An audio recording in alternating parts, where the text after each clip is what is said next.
طواف کے دوران نماز جنازے کا کیا حکم ہے؟ ان 3 جگہوں کے علاوہ آپ بیت اللہ کو کسی بھی جگہ سے طواف کے دوران نہیں چھو سکتے۔ اگر احرام گندا ہو جائے تو کیا اس کو دھویا یا بدلا جا سکتا ہے؟ دوسری خواتین سے ملنا جلنا ختم ہو جائے تو وہ عبایا اتار کر دوسرا عبایا پہن لیں اور اسی میں پھر وہ عمرہ کی نیت کر لیں۔ مردوں کے لیے تو لازمی ہے کہ وہ اس طرح کی چپل یا جوتے استعمال کریں جس میں سے ٹخنے کی دونوں ہڈیاں نظر آ رہی ہوں، پاؤں کی سامنے ابھری ہوئی ہڈی وہ نظر آ رہی ہو۔ عمرہ کے دوران دل میں نرمی اور عاجزی کیسے پیدا کی جائے؟ بیت اللہ کو دیکھ کر کون سی دعا کریں؟ اور اس کے بعد ناظرین سوال ہے کہ عمرہ کی قبولیت کی کیا علامات ہیں؟ السلام علیکم ناظرین، میں محمد یاسر یاسین آپ کی خدمت میں حاضر ہوں۔ ناظرین، اگر آپ چاہتے ہیں کہ آپ کا عمرہ 100% صحیح طور پر ادا ہو اور سنت کے مطابق ہو، جس میں کسی قسم کی کوئی غلطی نہ ہو آپ سے، اور اگر آپ چاہتے ہیں کہ آپ کا یہ عمرہ صرف ایک زیارت نہ ہو بلکہ آپ کی زندگی بدلنے کا ایک ذریعہ ہو، تو اس ویڈیو کو ادھورا نہ چھوڑیں، کیونکہ بہت سے لوگ ایسی غلطیاں کرتے ہیں کہ جن کا ان کو پتہ بھی نہیں ہوتا، اور جب وہ غلطیاں ہو جاتی ہیں تو ان کی تلافی کرنا انتہائی مشکل ہو جاتا ہے۔ اور دیکھیں، آج میں آپ کے لیے عمرہ کی مکمل رہنمائی لے کر آیا ہوں اور ایسے سوالات لے کر آیا ہوں کہ جو لوگ نہیں پوچھتے، اور ان سوالوں کے وہ جوابات کہ جو مرد اور خواتین دونوں کے لیے جاننا لازمی ہیں۔ سب سے پہلے اللہ رب العزت کی تعریف، الحمدللہ رب العالمین۔ اس کے بعد حضور صلی اللہ علیہ وسلم پر درود و سلام، اللہم صلی علی محمد النبی الامی وعلی آلہ وسلم تسلیما۔ ناظرین دیکھیں، اس ویڈیو کا مقصد ہے کہ عمرہ سے متعلق عام غلط فہمیاں اور سوالات اور ان کے جوابات، تاکہ آپ مکمل طور پر پرسکون ہو کر اپنا عمرہ ادا کر سکیں، وہ بھی ہر قسم کی غلطی سے پاک۔ اور ناظرین دیکھیں، آج کی ویڈیو میں آپ کو بتاؤں گا احرام سے متعلق سوالات اور ان کے جوابات، نیت اور تلبیہ سے متعلق سوالات اور ان کے جوابات، بیت اللہ کے طواف سے متعلق سوالات، صفا مروہ کی سعی سے متعلق سوالات، حلق یا قصر یعنی کہ بال کٹوانا یا سر کے بال بالکل منڈوا دینا، اس کے متعلق جو سوالات ہیں، جو غلطیاں ہیں، ان کے جوابات بھی میں آپ کو بتاؤں گا۔ اس کے علاوہ عام غلطیاں اور شرعی احکامات کیا ہیں، ان کے سوالات کے جوابات بھی آپ کو بتاؤں گا، اور روحانی اور اخلاقی پہلو کیا ہے۔ تو ان تمام چیزوں کو آپ صحیح طور پر تبھی سیکھ سکیں گے جب آپ اس ویڈیو کو پورا دیکھیں گے۔ اس لیے آپ نے ان تمام معلومات کو صحیح طور پر حاصل کرنے کے لیے آپ نے ویڈیو کو پورا دیکھنا ہے، سکپ نہیں کرنا، ورنہ ان میں سے کوئی بھی اہم چیز آپ سے مس ہو سکتی ہے۔ اور ناظرین دیکھیں، اگر ان سوالات کے علاوہ جو میں آج کی اس ویڈیو میں آپ کو بتاؤں گا اور ان کے جوابات بھی بتاؤں گا، ان کے علاوہ اگر آپ کے مائنڈ میں کوئی بھی سوالات ہیں تو آپ کمنٹ کر کے لازمی پوچھیے گا، انشاءاللہ میں آپ کے تمام سوالوں کے جوابات دوں گا۔ اگر آپ چینل پر نئے ہیں تو چینل کو سبسکرائب کر دیں اور بیل والی بٹن پر کلک کر دیں تاکہ ہر آنے والی نئی ویڈیو آپ تک پہنچتی رہے۔ اور دیکھیں، اگر آپ کا کوئی جاننے والا عمرہ پر جا رہا ہے تو اس تک بھی اس ویڈیو کو لازمی پہنچائیں، انشاءاللہ آپ کو بھی اجر و ثواب ملے گا۔ تو سب سے پہلے میں بات کروں گا احرام سے متعلق سوالات پر۔ تو پہلا سوال یہ ہے کہ اگر میقات گزر جائے اور احرام نہ باندھا جائے تو پھر کیا حکم ہے؟ تو دیکھیں، اگر آپ نے احرام نہ باندھا اور آپ میقات کو کراس کر گئے تو پھر آپ پر دم واجب ہو جائے گا۔ تو اس لیے دم سے بچنے کے لیے میقات سے پہلے آپ نے احرام ضرور باندھنا ہے۔ اور دیکھیں، دم کا مطلب ہے کہ حدود حرم کے اندر آپ نے پھر ایک بکرا ذبح کر کے صدقہ کرنا ہوگا۔ اس سے اگلا سوال ہے کہ کیا آپ گھر سے احرام باندھ سکتے ہیں؟ تو جی ہاں، آپ گھر سے بھی احرام باندھ سکتے ہیں۔ دیکھیں، مرد کے احرام میں 2 سفید چادریں شامل ہیں، اور عورت کا جو شرعی لباس ہے پردے والا، وہی اس کا احرام کا لباس ہے۔ دیکھیں، احرام آپ کئی جگہوں سے باندھ سکتے ہیں۔ آپ گھر سے غسل کر کے بھی احرام باندھ سکتے ہیں۔ آپ گھر سے غسل کر کے ایئرپورٹ جائیں اور جس وقت آپ اپنے ویٹنگ ایریا میں بیٹھے ہوں تو وہاں پر بھی آپ احرام باندھ سکتے ہیں۔ اور میقات کے قریب جب آپ پہنچنے والے ہوں، جہاز میں جب آپ کا سفر جاری ہو، اس وقت بھی آپ احرام باندھ سکتے ہیں، لیکن میقات سے پہلے آپ نے احرام ہر حال میں باندھ لینا ہے۔ اس سے اگلا سوال ہے کہ اگر ایئرپورٹ سے احرام باندھنا ہو تو کیا غسل گھر سے کر کے جا سکتے ہیں؟ ہاں جی، آپ غسل گھر سے کر کے جا سکتے ہیں۔ جس وقت آپ غسل کریں تو آپ نے نیت کر لینی ہے کہ یہ غسل میں عمرہ کے احرام کے لیے کر رہا ہوں۔ کیونکہ عملوں کا دار و مدار نیتوں پر ہے، تو پھر آپ کا یہ گھر سے کیا ہوا غسل ہی اس سنت طریقے میں شامل ہو جائے گا جو احرام غسل کر کے باندھا جاتا ہے۔ اور اس سے اگلا سوال ہے کہ کیا احرام کے لیے نوافل لازمی ہیں؟ تو دیکھیں، احرام کے لیے نوافل لازمی نہیں ہیں۔ تحیۃ المسجد کے نوافل، تحیۃ الوضو کے نوافل یا اشراق کی نماز وہ پڑھ کر بھی آپ عمرہ کی نیت کر سکتے ہیں۔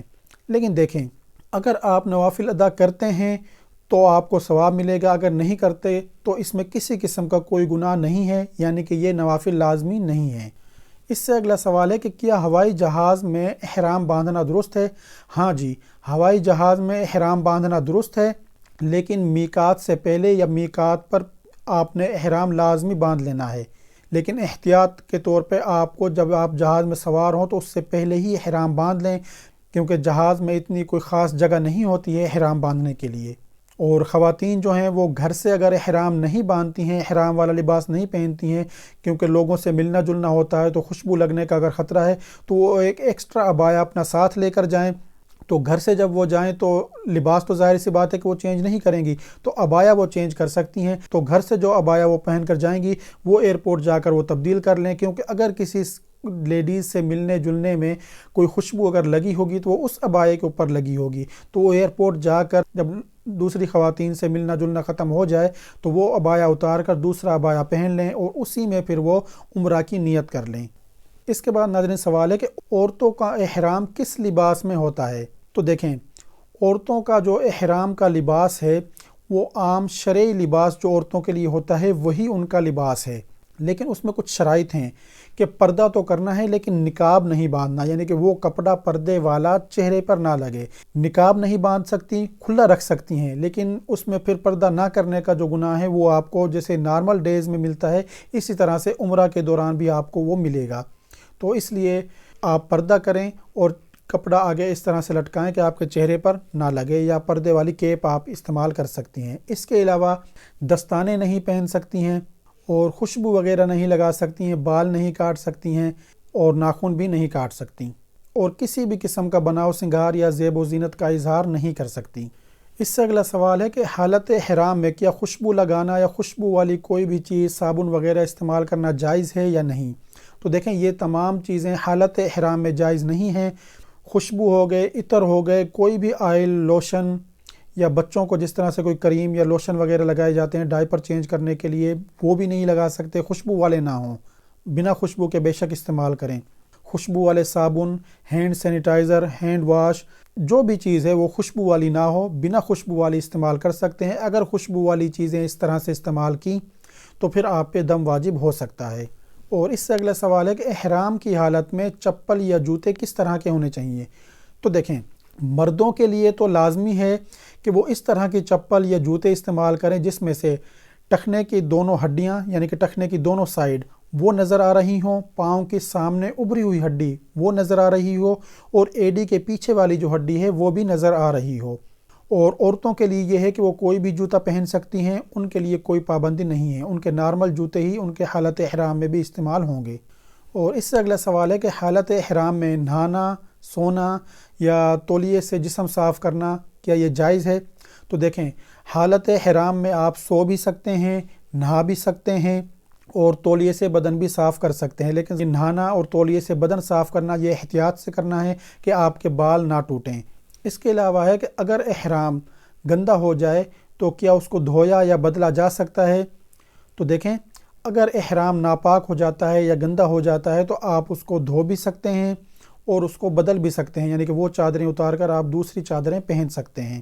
لیکن جو آپ نئی چادریں باندھیں گے، پرانا احرام یعنی کہ پہلے سے جو آپ نے احرام باندھا ہوا تھا وہ اتار کر جب دوسری چادریں آپ تبدیل کریں گے، وہ جب باندھیں گے تو یہ تسلی کریں کہ ان نئی چادروں میں کسی قسم کی کوئی خوشبو نہ لگی ہو۔ ناظرین، اب میں آپ کو بتاؤں گا نیت اور تلبیہ کے حوالے سے۔ تو پہلا سوال ہے کہ نیت کیا دل میں کافی ہے یا زبان سے ادا کرنا لازمی ہے؟ تو دیکھیں، دل میں تو آپ نے ہر حال میں نیت کرنی ہی ہے کہ میں عمرہ کے لیے جا رہا ہوں اور فلاں جگہ سے میں نے عمرہ کے لیے نیت کی ہے، اور زبان سے کہنا بھی افضل عمل ہے۔ آپ زبان سے بھی اس کا اظہار کر سکتے ہیں کہ اللہم لبیک عمرہ، کہ یا اللہ میں عمرہ کے لیے حاضر ہوں۔ اس سے اگلا سوال ہے کہ عورتیں تلبیہ بلند آواز سے پڑھ سکتی ہیں یا نہیں؟ تو دیکھیں، عورتیں تلبیہ ضرور پڑھیں گی لیکن بلند آواز سے نہیں بلکہ آہستہ آواز سے، کہ جو ان کے ارد گرد خواتین ہیں ان تک تو بے شک آواز جائے، لیکن اگر ان کے ارد گرد مرد موجود ہیں تو ان تک ان کی آواز نہ جائے، یعنی کہ جو غیر محرم مرد ہیں ان تک آواز نہ جائے۔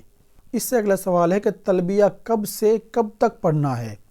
تو دیکھیں، جس وقت آپ عمرہ کی نیت کریں، اگر گھر سے کرتے ہیں تو گھر سے پڑھنا شروع کرنا ہے، اگر ایئرپورٹ سے عمرہ کی نیت کرتے ہیں تو وہاں سے پڑھنا شروع کرنا ہے، اور اگر میقات سے آپ عمرہ کی نیت کرتے ہیں تو میقات سے آپ نے تلبیہ پڑھنا شروع کرنا ہے۔ تلبیہ کیا ہے کہ لبیک اللہم لبیک لبیک لا شریک لک لبیک ان الحمد والنعمت لک والملک لا شریک لک۔ اور یہ آپ نے جس وقت آپ بیت اللہ کے سامنے چلے جائیں، حجر اسود کا استلام کرنے سے پہلے تک آپ نے یہ تلبیہ پڑھتے رہنا ہے، اور بار بار تلبیہ پڑھنا یہ سنت ہے۔ مرد حضرات ذرا اونچی آواز سے پڑھیں گے اور خواتین جو ہیں وہ آہستہ آواز سے پڑھتی رہیں۔ اس سے اگلا سوال ہے کہ اگر چھوٹے بچے بھی ساتھ میں ہوں تو کیا والدین ان کی طرف سے تلبیہ پڑھ سکتے ہیں؟ تو دیکھیں، اگر چھوٹے بچے آپ کے ساتھ ہیں تو ان کی طرف سے بھی آپ نے تلبیہ پڑھنا ہے۔ اور اب میں بتاتا ہوں طواف سے متعلق سوالات کے جوابات۔ تو پہلا سوال یہ ہے طواف سے متعلق کہ کیا بغیر وضو کے طواف کیا جا سکتا ہے؟ تو دیکھیں، بغیر وضو کے طواف نہیں کیا جا سکتا۔ طواف کرنے کے لیے شرط ہے باوضو ہونا۔ اور اس سے اگلا سوال ہے کہ طواف کے دوران دعا کرنا بہتر ہے یا خاموش رہنا بہتر ہے؟ تو دیکھیں، اگر آپ خاموش رہ کر بھی طواف کریں گے پھر بھی آپ کا طواف صحیح طور پر ادا ہو جائے گا، لیکن دعا کرنا، ذکر کرنا، توبہ استغفار کرنا، یا قرآن پاک کی جو صورتیں آتی ہیں وہ پڑھنا، درود شریف پڑھنا، یہ ذکر اذکار بھی آپ کرتے ہیں تو وہ ایک افضل عمل ہوگا، کیونکہ بیت اللہ کے گرد چکر لگانے سے اللہ رب العزت کی قربت آپ کو ملے گی۔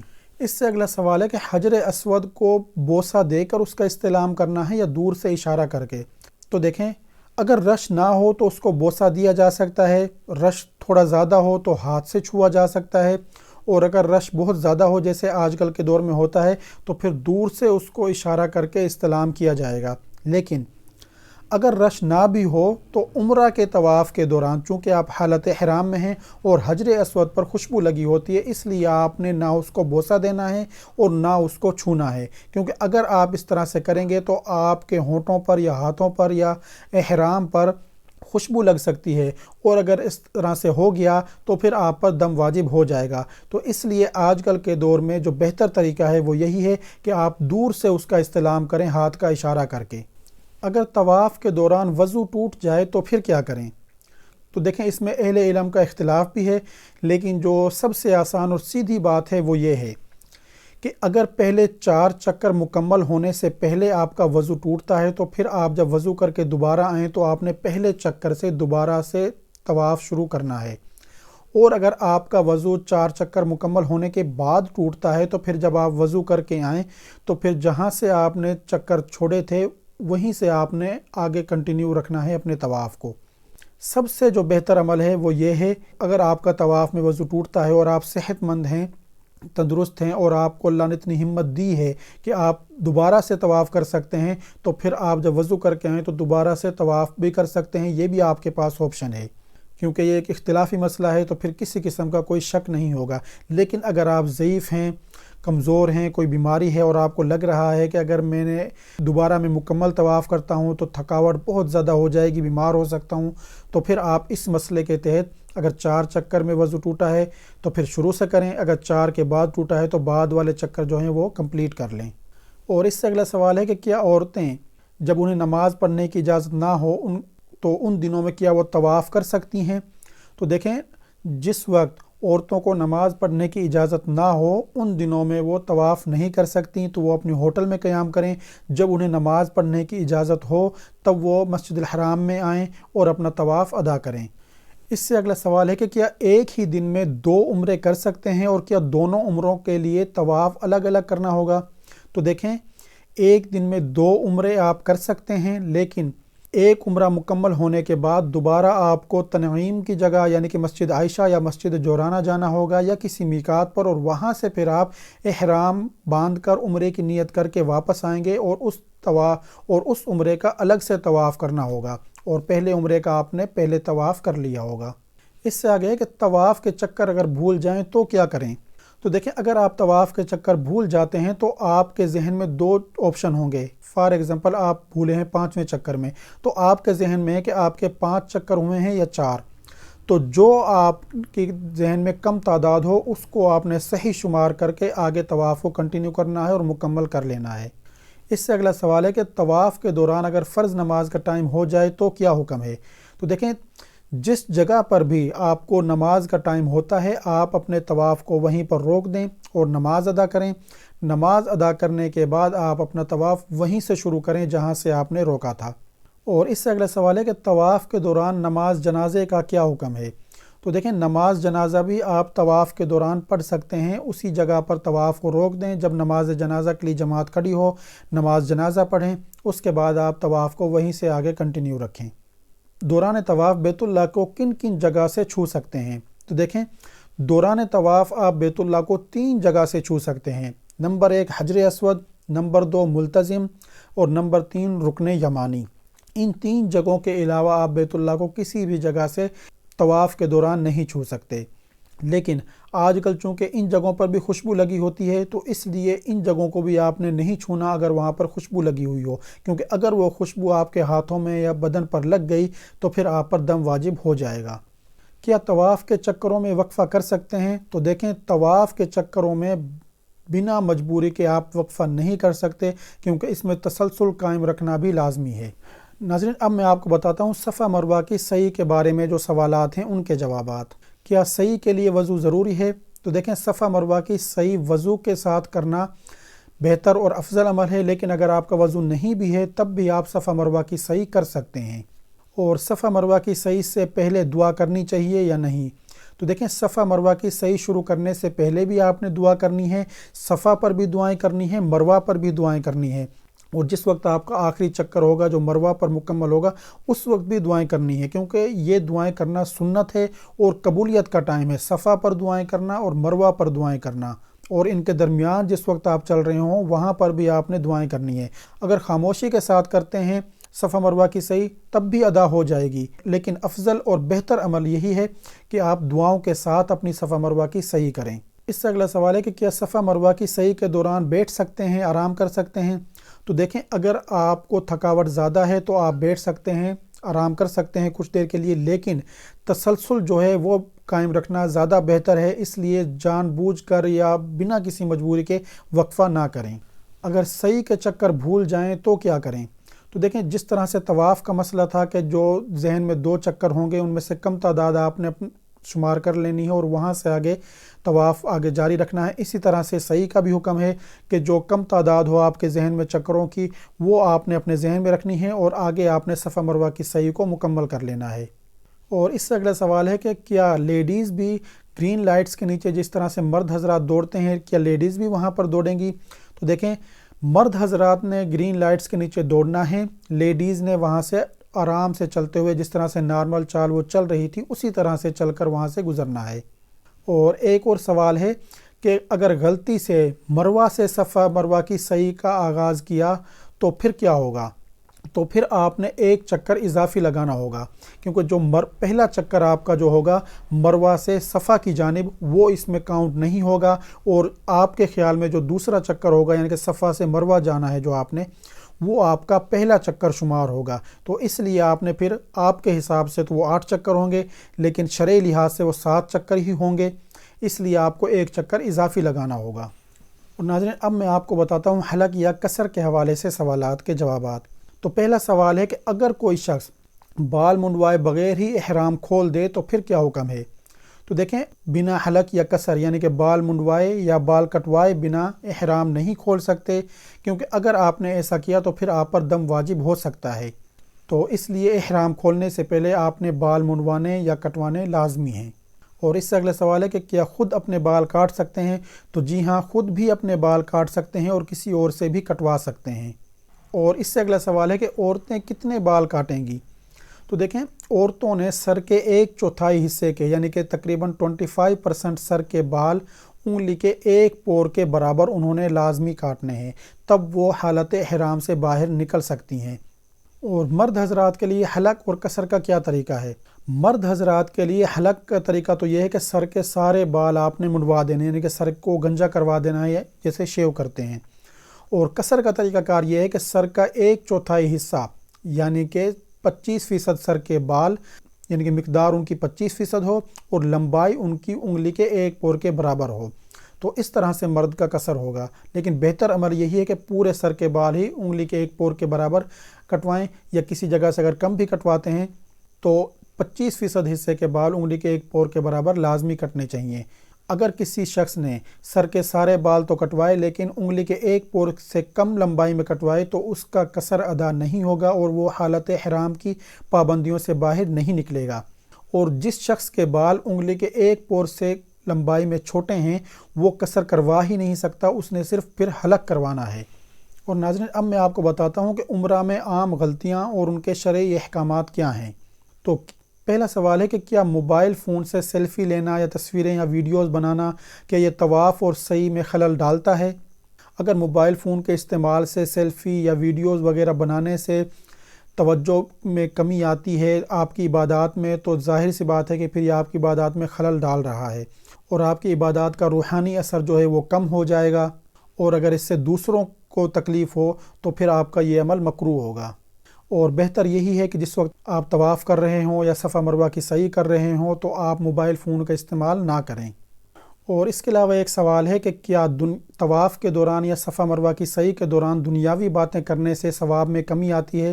تو دیکھیں، طواف کے دوران یا صفا مروہ کی سعی کے دوران دنیاوی باتیں کرنے سے ثواب میں لازمی کمی آتی ہے، کیونکہ عبادت کی جو روحانیت ہے وہ کم ہو جاتی ہے، اور اللہ رب العزت کی قربت اور عبادت ہمارا مقصد ہوتی ہے، نہ کہ دنیاوی باتیں۔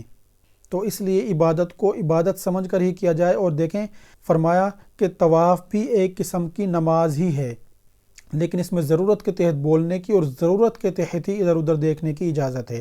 تو اس لیے بے معنی گفتگو یا فضول باتیں کرنا تو ویسے ہی اس کے آداب کے بھی خلاف ہے۔ اور ایک سوال ہے کہ کیا کسی اور کی طرف سے عمرہ کیا جا سکتا ہے؟ تو دیکھیں ناظرین، کسی اور کی طرف سے بالکل عمرہ کیا جا سکتا ہے، لیکن کس شخص کی طرف سے کیا جا سکتا ہے؟ یا تو وہ شخص اس دنیا سے جا چکا ہو، اس کے لیے عمرہ کیا جا سکتا ہے، اور اگر زندہ کے لیے عمرہ کرنا ہے تو وہ زندہ شخص اس کنڈیشن میں ہو کہ وہ بہت زیادہ بیمار ہو کہ جس کے ٹھیک ہونے کی امید نہ ہو، یا وہ بہت زیادہ کمزور ہو کہ جو خود آ کر عمرہ نہ کر سکے، تو ایسے لوگوں کے لیے آپ عمرہ کر سکتے ہیں۔ اگر کوئی دم واجب ہو جائے تو وہ کہاں ادا کرنا ہوگا؟ تو دیکھیں، اگر کسی پہ دم واجب ہوتا ہے تو وہ اس کو حدود حرم میں ادا کرنا ہوگا، یعنی کہ دم کا مطلب کیا کہ ایک بکرا آپ نے صدقہ کرنا ہوگا حدود حرم کے اندر۔ اور ناظرین، اب میں آپ کو بتاتا ہوں روحانی اور اخلاقی سوالات اور ان کے جوابات۔ تو پہلا سوال ہے کہ عمرہ کے دوران دل میں نرمی اور عاجزی کیسے پیدا کی جائے؟ تو دیکھیں، جس وقت آپ عمرہ کرنے کے لیے جائیں تو پہلے لوگوں سے بھی آپ معافی وغیرہ مانگ کر جائیں اور اپنے گناہوں کی توبہ کر کے جائیں، اور اللہ رب العزت کی بزرگی اور عظمت کو اپنے دل میں بسا کر جائیں۔ اور جس وقت بیت اللہ آپ لوگوں کے سامنے ہو تو پھر آپ لوگ دیکھیں کہ یہ وہ عظمتوں والا گھر ہے، یہ برکتوں والا گھر ہے، اور اللہ رب العزت نے اپنی نعمت مجھ پر کی ہے کہ مجھے اللہ رب العزت یہاں لے کر آیا ہے اور اب میں اس کے چکر لگاؤں گا۔ اور بار بار اس بات پر زور دیں اور اپنے دل کو سمجھائیں کہ میں یہاں پر صرف اور صرف اللہ رب العزت کی رضا کے لیے آیا ہوں، اللہ رب العزت کو خوش کرنے کے لیے آیا ہوں، راضی کرنے کے لیے آیا ہوں، اور میرا کوئی اور مقصد نہیں ہے۔ تو اس طرح سے آپ نے اپنی نیت کو خالص رکھنا ہے اور بار بار اپنی اس اخلاص والی نیت کی تجدید کرتے رہنا ہے، اور آپ نے ذکر و اذکار میں مشغول رہنا ہے، استغفار کرتے رہنا ہے، درود شریف پڑھتے رہنا ہے، اور اپنے گناہوں پر ندامت کرنی ہے، اور ندامت کرتے ہوئے اللہ رب العزت سے آپ نے معافی مانگنی ہے، اور دوسروں سے عاجزی کے ساتھ پیش آئیں، ان کی مدد کریں، اور امت مسلمہ کو بھی دعاؤں میں یاد رکھیں، اور امت مسلمہ کے لیے یا دوسرے لوگوں کے لیے فلاح و بہبود والے جو کام ہیں ان میں بھی آپ حصہ لیں۔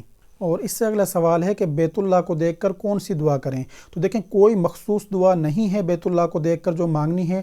ایک دعا کچھ صحابہ سے ثابت ہے اور وہ یہ ہے، اللہم انت السلام ومنک السلام فحینا ربنا بالسلام۔ تو یہ دعا آپ اگر پڑھنا چاہیں تو پڑھ سکتے ہیں۔ اس کے علاوہ آپ اللہ رب العزت سے مغفرت طلب کریں، رحمت اور ہدایت طلب کریں، اور اپنے خاندان کے لیے خیر مانگیں۔ اور حضور صلی اللہ علیہ وسلم نے فرمایا، جس کا مفہوم ہے کہ جس شخص نے مسجد الحرام میں دعا کی تو اللہ رب العزت اس کی دعا قبول فرماتے ہیں۔ اور اس کے بعد ناظرین سوال ہے کہ عمرہ کی قبولیت کی کیا علامات ہیں؟